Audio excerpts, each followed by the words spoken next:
Billy getting all the specials. Yeah. Christmas special, 4th of July special.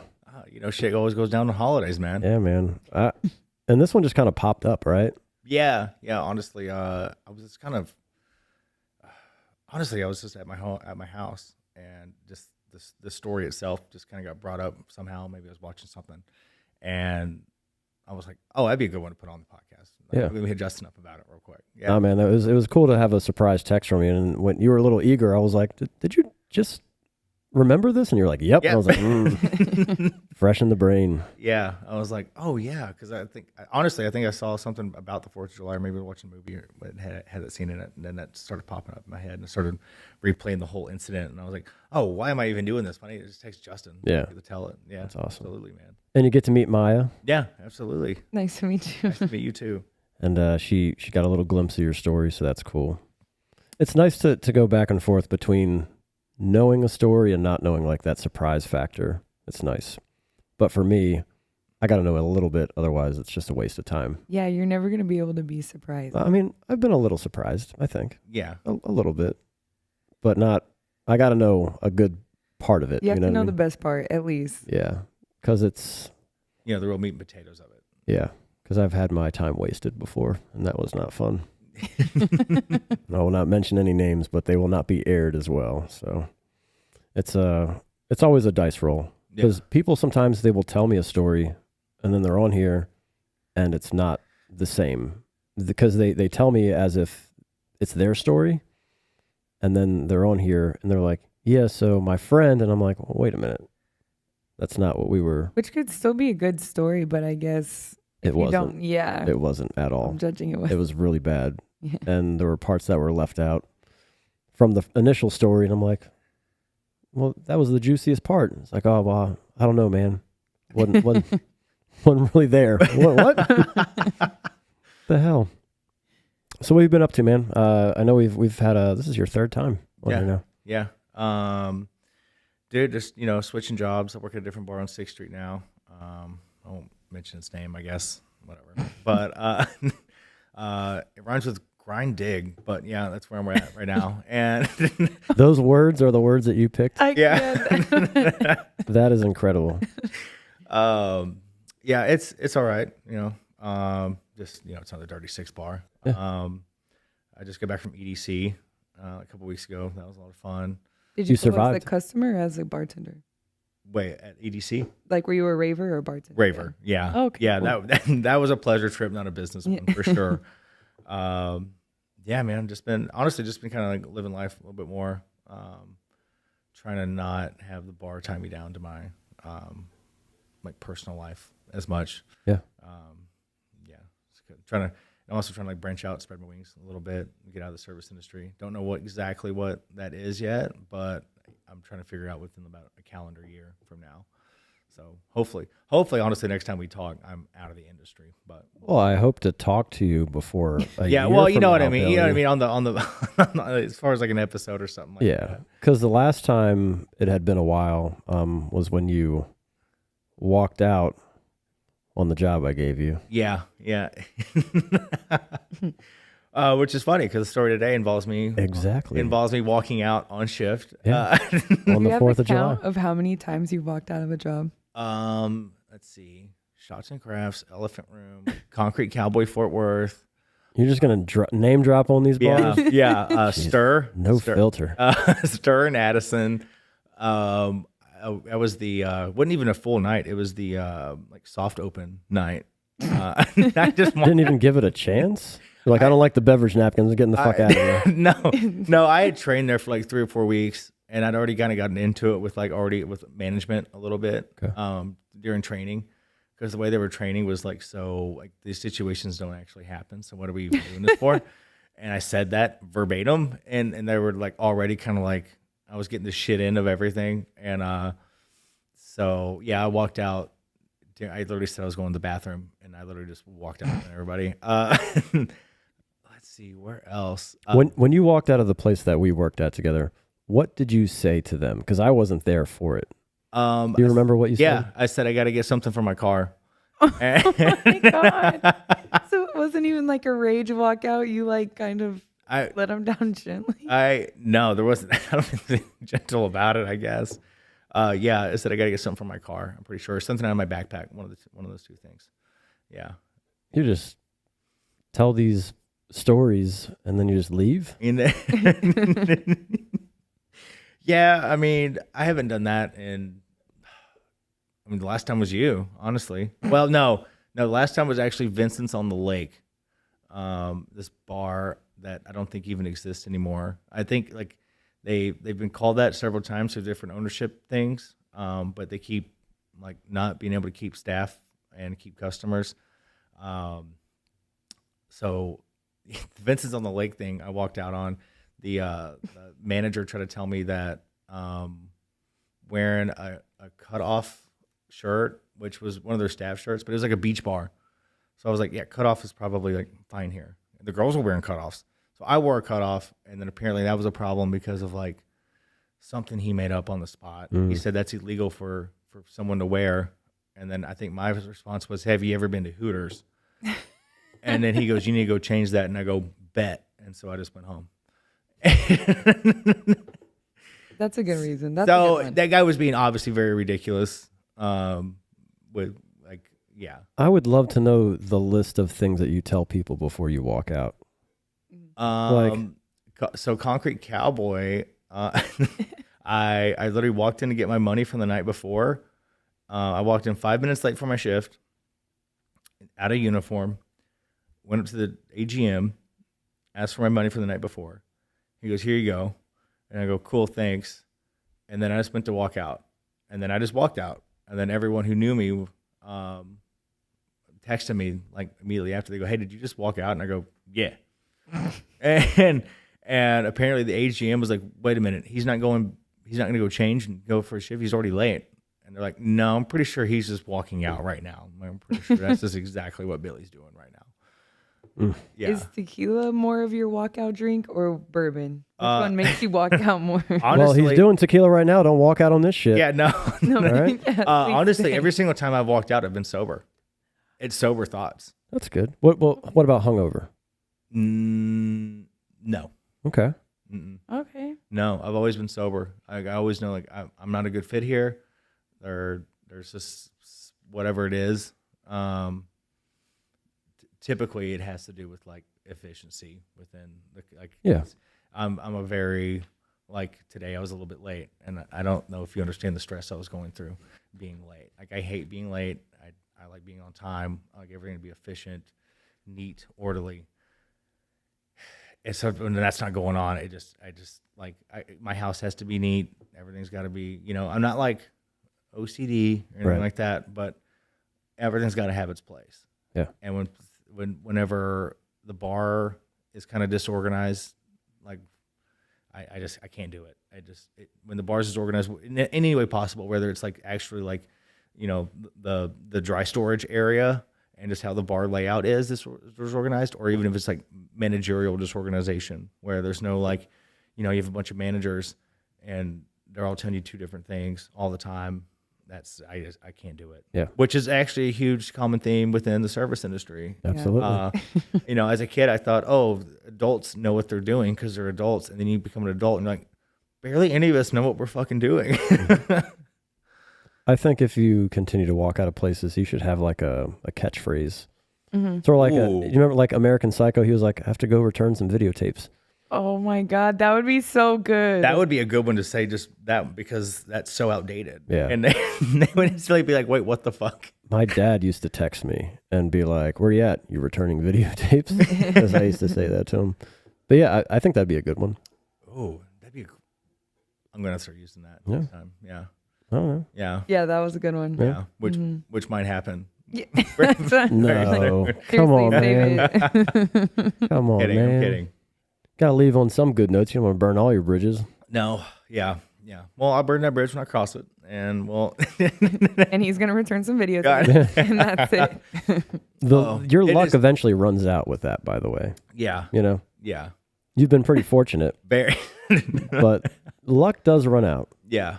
Well, I think the reason why it hasn't ran out is because the companies and ownership groups that are actually respected I've respected because they've treated me with respect. Like obviously it wasn't you that didn't respect me or whatever. It was honestly like the elephant room was just, it was big. It was a bigger issue than what I thought it was going to be. Because you're like, hey, it's a dive bar. It's just organized, yada, yada, yada.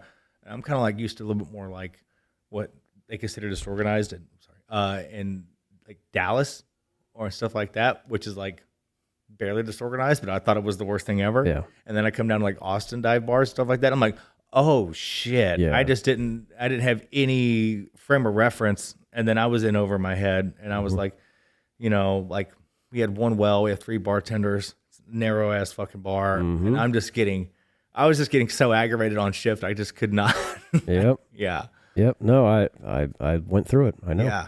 Yeah. And I like kudos to y'all for staff that had been there for years that knew how to navigate that. And it was also getting disorganized at that point in time because there was going to be that shift change of different managers coming in and different hands and things and different ideas because I was on my way out. So they were trying to figure out how they were going to start running things, and it was different than the way that I was going to be doing it. So it was probably pretty difficult for a lot of people to comprehend that as well. Yeah, I definitely, like whenever we went through like those like 1 or 2 days of training and it was just you, I was like, all right, I'm going to love this place. And then you were gone. I'm like, I fucking hate this place. Yeah, it's different. It's different. Yeah. I'm sure if I had been there more it would have been frequently. Because you would have actually caught behind the bar and helped with dishes or stuff like that, and they're not going to do that. Yeah, but I know the type of dude you are just by talking with you. Yeah, you know what I mean. Yeah, and I definitely feel like that a lot of managers, once they get a few years removed from actual bartending and doing that stuff, they don't want to get their hands dirty. And you had just, I mean, basically, the only break you took was just because of COVID. And so you were ready to get back into, and you would have gotten back into it if you were on there. You're not just going to sit there and just watch the band the way those guys were. Exactly. Yeah, you're going to get back there and start doing dishes. Yeah. So that's the way I was raised to do it. You know what I mean? Everybody help everybody. Yep. Yeah. Yeah, they had a little bit less of that kind of aptitude, and I wasn't down. And I'm like, if like this, I know this is going to suck for Justin, but I was like, you know what, like he's not even going to be the guy anymore. Yeah. And I was like. You know, he's gonna hate this, and then lo and behold, we meet again. Yeah, I was like, I saw the message pop up, and I saw the name, and I was like, this motherfucker, good old Billy. Oh, but now look, this is your 3rd time on here. Yeah, absolutely, good, man. Dude. It's been great, man. Yeah, it's been great. Yeah. So let's talk about what happened on the 4th of July. How many years ago was this? This was 2019. Okay. Yeah. 5 years ago? Yeah, 5 years ago. I had just started working at this bar called Shots and Crafts on Fry Street in Denton. Reason why I was there was because I had been fired from Fry Street Tavern for getting a DWI leaving work. It's no big deal. I got my mugshot sent a staff shirt. It's fucking hilarious. And so anyway, my boss basically just fired me from Tavern and let me work at one of his like less income bars. That way I still had a job. That was nice of him. Yeah, that was nice of him. But I was working there for like maybe a month, and the GM we had, who I won't name, she had some issues. She was definitely an alcoholic. I would assume probably doing other drugs as well. Oh, I knew for a fact she was on Adderall, doing a lot of Adderall, but I think also other uppers, maybe cocaine or methamphetamine. And there goes that meth talk. Yeah. And so anyway, like, you know, liquor orders aren't getting done. Like, we're running out of like cups, you know, there's no bev naps and dry storage, shit like that. So I was like, you know, and like Blair's in the office one day, and I think I stopped in to like I think I stopped in there to talk to her, like, hey, what's going on? Like, why isn't shit getting ordered? And she's just in the office like on day that like one of the orders is supposed to be done, and she's just like crying. And I'm like, all right, Blair, hey, I'll be the AGM. You don't got to pay me, you know, but I'll take some of this responsibility off of you. Like, if you need me to do scheduling, I've been an AGM in other spots before. Like, I can do scheduling, I can do orders. You know, I can kind of take that off of you while you do all the other things, which is pretty much most of what GM is supposed to be doing. But whatever. She needed help. I had gotten fired from the other job. So I wanted to impress the owner a little bit, you know, build up the trust. And I'm like, let me just take on this responsibility, probably be short term. So anyway, a few months go by, and like the responsibility that I thought I should be getting, she won't relinquish. She's still not ordering things, even though she's doing the orders. Wait, did you say why she was so depressed? Or was she just an alcoholic and that was just it? She got used a lot by like the men in her life, like the dudes she would date and stuff like that. But she picked like the worst dudes. Like she drank fucking what's the Malort. Oh no. She was God. a Malort drinker. She liked to hurt. All right. There's no like I can't like glutton for punishment. If you drink that, you're glutton for punishment. Was she from Chicago? No. This might be the craziest bitch I've ever heard of. This is fucking weird now. She's from Texas and drinks Malort with the cranberry back sometimes. Sometimes she just says, fuck it, give me a double and no back. So Ice? Does she put ice in it? You said No. a double. Just no. straight? Yeah, straight. Okay. Yeah. Y'all weren't safe there. I don't know. No one was safe when that was going on. That's not safe at all. That's fucking crazy. That might be the craziest part of this. No offense to the rest of the story. So, yeah, heavy Malort drinker or Rumple, well, you know, but typically Malort. Hey. Yeah, don't knock the Rumple. There's nothing Apparently wrong with someone a little- loves But Rumple. whenever you go from Malort to Rumple, when Rumple is like your backup, like Okay, you got issues. Yeah. You got severe issues. And right below that, Jaeger. And I would take Jaeger over Malort. any day. Well, yeah. Yeah. Any day. I was saying like. Because you can put a Malort- splash of Red Bull and that kind of knock out Jaeger. some of the bitterness or whatever. But But I would also take Jaeger over Fireball. yes. Oh. Yeah, I would take Jaeger or Fireball any day. That's the youth in her talking. Yeah, Yeah. we used to have Fireball pool parties and I can't do that anymore. I'd rather do Jaeger at that And she's point. like, your manager was having like a Malort cry party. Oh, dude, she was Malort all the time. You should sell this story to SNL. That- Like that's how bad that is. I feel like 99 Bananas should be in this story somewhere too. So for some reason. not, I don't know why, but I feel like it should be. oh my god, yeah, dude, just heavy Malort drinker and just yeah, not. I mean, I'm talking drunk all the time. Like her off days, she would still be at that bar drinking, and whenever she worked, she was drinking. Because it was free. And yeah, and so like still shit's not getting done. This is going on for months. Eventually, I kind of like I'm just the AGM when the employees like have an issue, like this terminal needs to be reset or something like small like that. I'm just like, it's just, I mean, honestly, I wasn't getting paid, so really it was just a title. So I kind of just leaned into that and just like, you know what, whatever. I'm not going to worry too much about anything because nothing's going to change as long as she's here. And so 4th of July rolls around. She wants the night off. I got to go in at 9. It's like 8 p.m. I'm back up with my family, like 30 minutes north of Denton. And I just text them like, hey, been having a lot of fun with my family. I'm going to stay an extra like hour. So I'll be in there an hour late. I go, but how busy is it? Because if it's busy, I'll just come right now. And they go, there's been no one in here like all day. And I'm like, all right, cool. I'm gonna come in late. And they were like, hey, no big deal, Billy. Enjoy yourself. I come in at 10. I roll in, and everyone is just like, all the staff, especially the bartenders, are just like dejected, out of it, like down. I could tell they're mad. And I thought they were mad at me because I showed up late. But I was like, I told y'all motherfuckers. Like, you know, so like I told y'all I was gonna be late. So I pulled Sybil and God, the other girl's name is escaping me right now. Anyway, I pull him aside. I go, hey, what's going on? Like, what's the deal? Like, I told you I was gonna be late. Y'all kind of like, you know, all down and whatever. I go, like, what's the problem? They go, Billy, what do you think the problem is? It's Radu.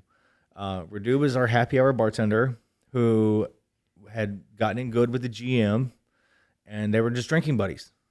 And so he was allowed to get away with whatever he wanted. Didn't want to cut limes, cool. Didn't want to stock beer, cool, for the night shift. Like, he didn't have to do any closing or any, you know, happy hour closing duties at all.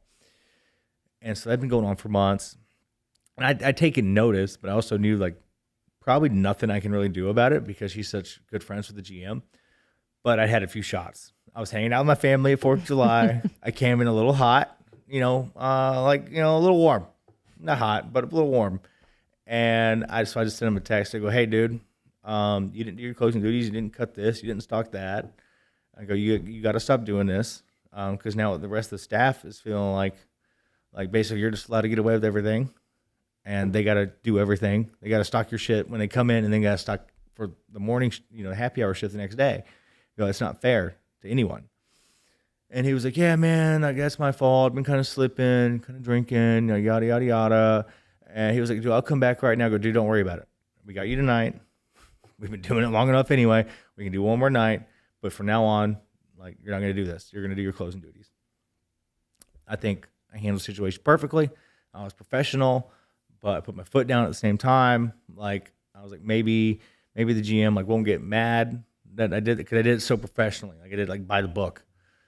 I typically don't do anything by the book. No. No. Definitely fucking don't. No.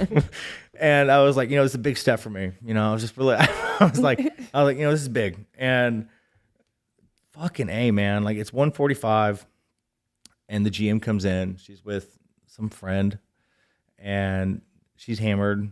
I didn't stop drinking, so I'm kind of hammered too. But at the same time, maybe I'm a little drunk, but the rest of the staff kind of perked up because I showed them. I go, this is what I said to them. But they were like, thank you, Billy. I'm very appreciative. And I was like, I'm a pretty good manager,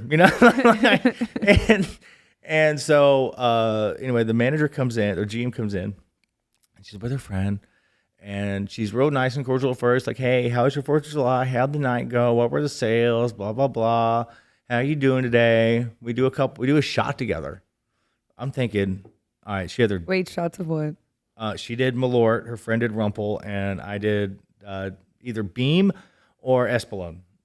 Whenever I was at the college bars, it was either Beam or Espolon. Well, one of those is dirty. Yeah, and it's Beam. Mm-hmm. And, well, cheers to the Rumple person. Yeah, since you're such a fan, cheers. Yeah, it's fucking delicious.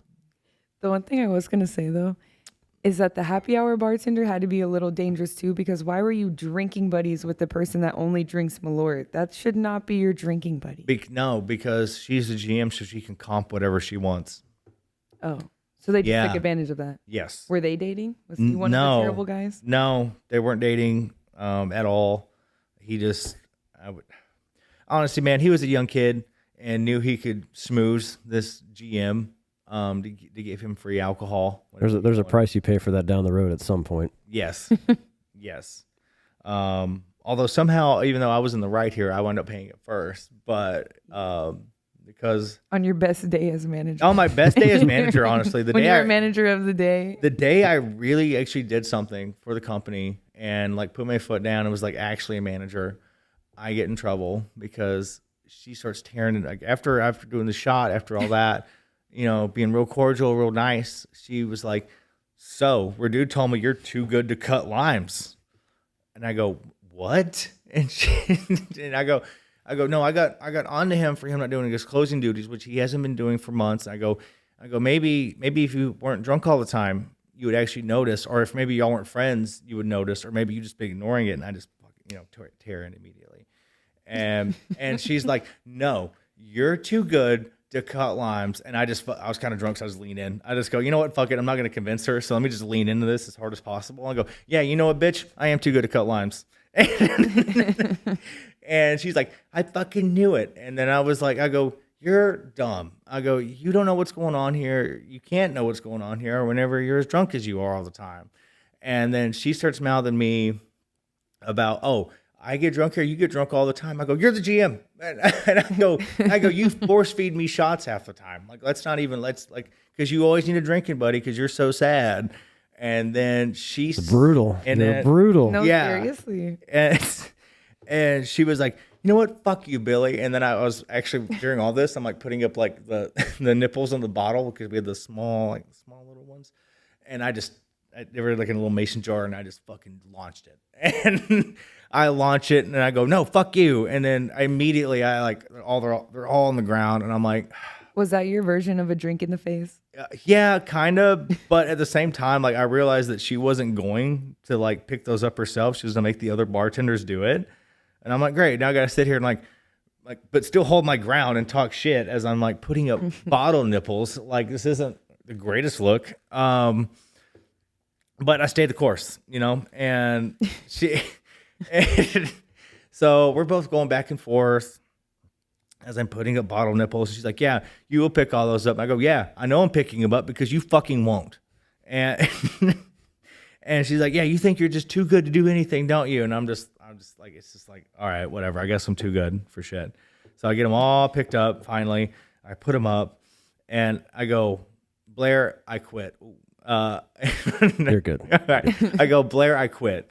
And she was like, you know what? You're a piece of shit. And I looked back at her and go, you know what? At least I'm not an alcoholic piece of shit. And I walked out the door. I did drive home. Of course you did. Yeah. I drove You home. were a pro after the DUI, that's why. Yeah. Yeah. I drove home, which was so dumb. Granted, I didn't live too far away, but drove home.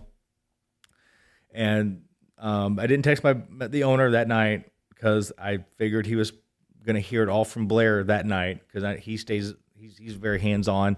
So I knew he was out. He's going to hear Blair's story. There's no point in me like drunk texting him and like trying to explain my side. I go, you know what? It's probably best if I sleep on it anyway. So I went home, went to sleep, woke up next morning like 9:10. I wake up and I text him. And I tell him everything that happened. And he was like, all right, well, this is kind of what Blair's saying would happen. He goes, it's pretty close. And, but there's some, she feels like you antagonized first and then she did. And I was like, dude, you've already been telling me like this girl's drunk all the time and not being a good manager. I go, what do you fucking think happened? He was like, yeah, I tend to believe your side, but I also know you. He was like, and obviously you were drinking. By the way you handled it, I could tell by the way you handled it, by the way you just went in. Like you didn't give it like a chance. Like immediately she like pinned you on something. You try to defend yourself once, and then she just says the same thing, and you don't like try to like backdoor the conversation, like pinning on her. You just immediately just lean in. He goes, yeah, it's hammered you, and I was like, all right, maybe you're right, and I was just, maybe you're right. I go, but her and I are gonna kill one another. So I already told her I quit. So put me back over at your good bar where I can start making money again. And immediately, yeah, he did. So, and then that bar shut down within he sold it to someone else within maybe like a couple years. The bar that you left is the one that he sold. Yeah. Okay. Yeah. Shotsy. If you think managers getting drunk all the time in Austin is bad and didn't, it's worse. Oh, I think it could be bad anywhere. Honestly, I've seen it in multiple places. Yeah, but it's just like. Why do you think it's worse in Denton? Because it's not a Coke town, and so the managers don't have Coke to pick themselves up.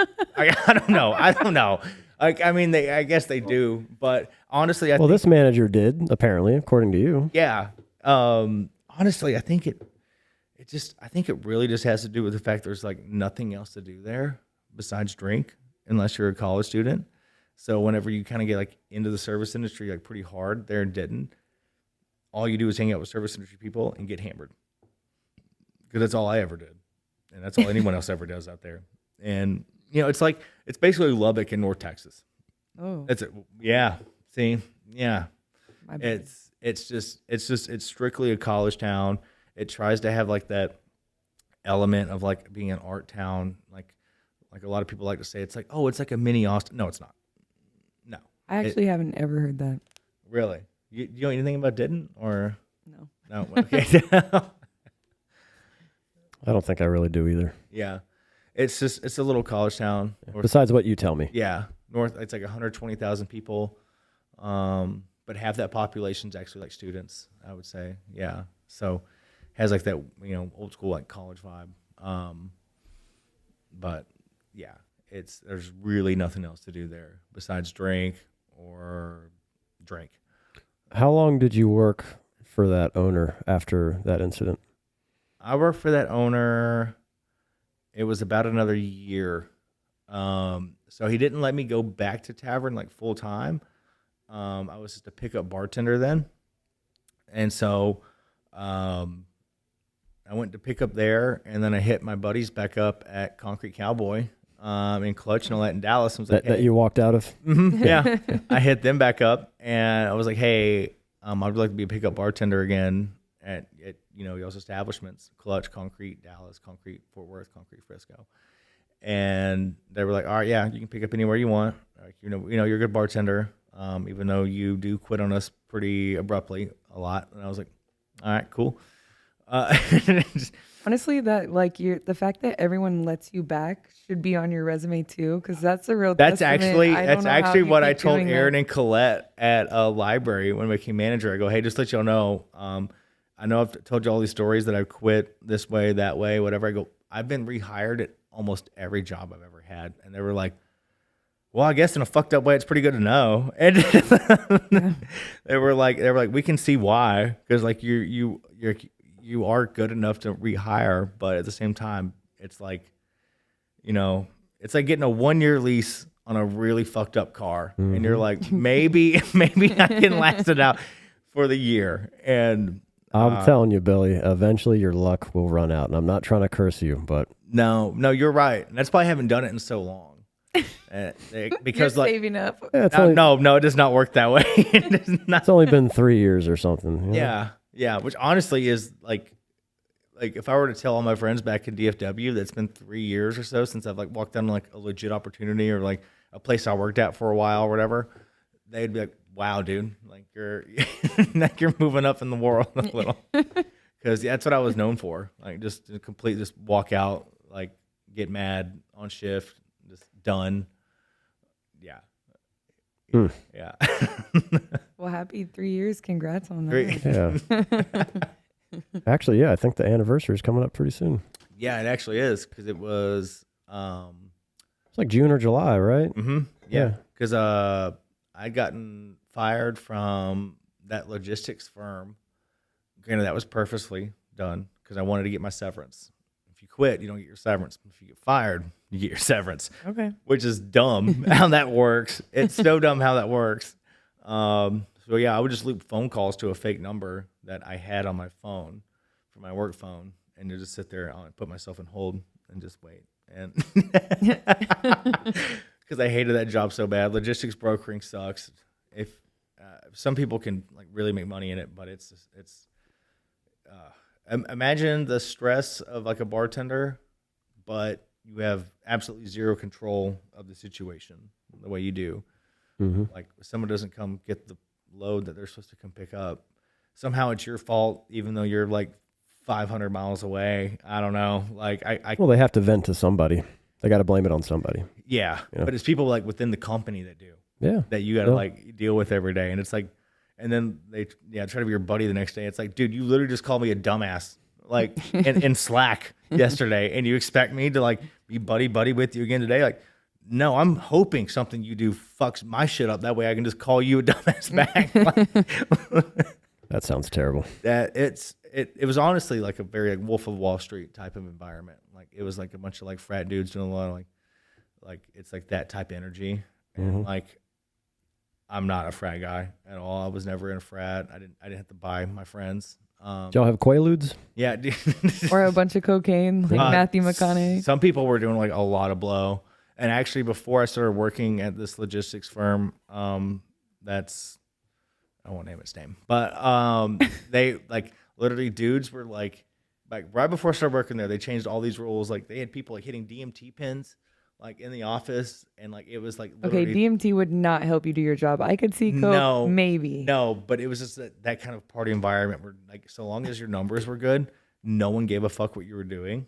Right. And then they kind of started getting like legit, like a serious business where like you like Home Depot is like, hey dude, we want y'all to like do most of our freight or at least give you these contracts. And then you have all these big name, big wig companies, and all of a sudden they're like, oh, we got to fucking like fix our shit because we got dudes hitting DMT pins in the office. And so that was honestly probably the culture I would have probably done better in. But I was just about to ask that. Is that why you were drawn to the company? Yeah, honestly, because I had bartended because right after I moved back to Tavern Pickup and then hit my buddies for Concrete, I was just a pickup bartender like 5 different bars, so I could work as much as I want.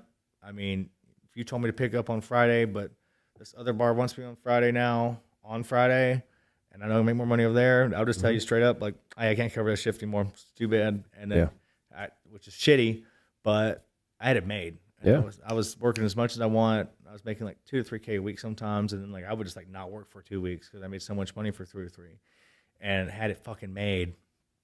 And then I threw the spray bottle at the owner of the bar of the one on Fry Street, in a drunken, pissed off rage incident. And then he said, you can't work at any of my bars now. So that cut me down to just 3 bars I could work at. And then I was like, all right, cool. Let me go try to work at Stir in Addison because they were just a startup. They were just like building their like honestly, we're doing the training with construction going on. They loved me at first because of my experience, everything like that, like look, whatever. I feel like what they wanted.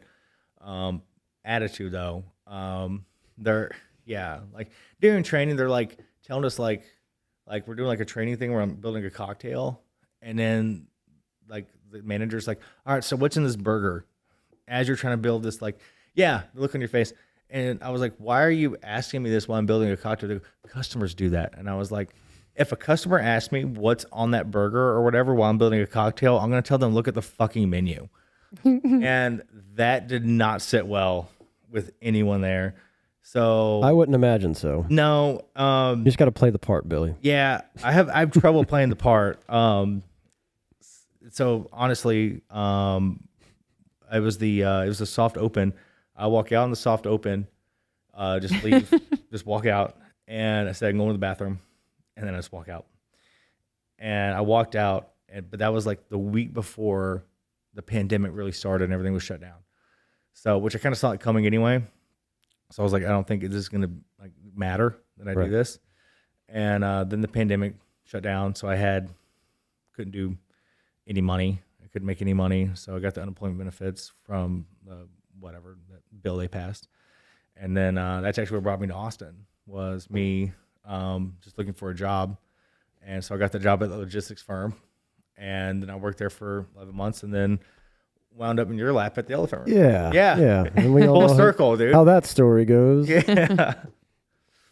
Well, I'm glad we still know each other. Dude, me too. Honestly, whenever you walked in the library that day, whenever we went to meet, I was like, I wonder if he realizes that this is me. Like if he still remembered my face. From the moment you sent that message, I fucking knew who you were. But I played it cool because that was such a long time ago, and it doesn't even matter anymore. And it wasn't like you really did that bad to me. You know what I mean? Like I was leaving anyways. Yeah. So. Yeah, which honestly played into the part of the reason why I left, because I was like, this dude's leaving. Yeah. I'm like, but he knew I didn't want to fucking hire him in the first place. Still gave him the job, and then he left. Yeah. Yeah. Would you rehire him? I don't know. I'm not going to give him that answer. Yeah. Yeah, but the Probably answer is yes. See, I don't know what you do, dude. Probably best if he doesn't give me that answer, honestly. The craziest part is I never saw Billy work because I wasn't there. Oh. Yeah. But because I know Billy, I'd probably give him a job. Yeah. Go Billy. I'm a good worker, man. I quit library, and they still like I can still pick up there now. Yeah. Well, this 4th of July, try not to walk out of anywhere. I will try. I'll do my damnedest. Really, more stay away from people that drink Malort casually. Yeah. I think that's where a lot. I've never ran into anyone else that drinks Malort casually, other than some people from the Midwest that came into my bar like about a year ago. But apparently the Midwest. I feel like they still, because it's like from Chicago, right? But they don't just drink it casually. Like they know it's nasty. I feel like they just do take when they shots travel with each other. I feel like they do when they travel. I know a guy. I know 2 guys actually. Drinks it casually, and they're local. Are they from here, or do they? I don't know them from the Midwest. I don't know them that well, but they've been here for a while. Okay. If you're from here and you pick that up, you did that on purpose for attention. Yes. Some people can like the taste of weird things. Because it's not even sold. It's not at the bars locally here. So you did this on purpose. I feel like if you're originally from Texas and you like something like Malort, then yeah, you're doing it on purpose, like for it, because it is, dude. It tastes like Well, it's $3 a fucking shot. You can teach yourself to like it, but you started it on purpose. It tastes like an ashtray, dude. Mm-hmm. It has a weird. Some people like that. True. I mean, it still exists for a reason. It's still being made. It's still getting used. So Yeah, I mean, true. true. And I don't understand how people like it, but No, it's just not for you. I get it. Like it's not in your palate, but well, yeah, because I would do I shots. don't know. I would do shots of gin before I did. Malort. gin is number 2 for me. Delicious. well, then just rank them all. Like everybody rank right now, like whiskey, tequila. Do your pyramid. Okay. Rum is at the bottom of the 5. Ooh. Even with cognac and everything added in there. Oh, we're adding cognac? Yeah, because I like Grand Marnier. Okay. I Grand Marnier. broke up with it, but I'll take that over rum any day. Yes. Okay. Same. Rum at the bottom, Yeah. then cognac. No, then tequila. Sorry, then y'all. tequila, Oh. Then cognac, Okay. Yeah. then bourbon, then Well, I'll go Then- vodka. vodka. Then I'm just going to go with rye because I like rye better than bourbon. And then gin's at the top for me. Wow. / Rumpelmans. Once again, cheers, yo. Yeah, Cheers. cheers.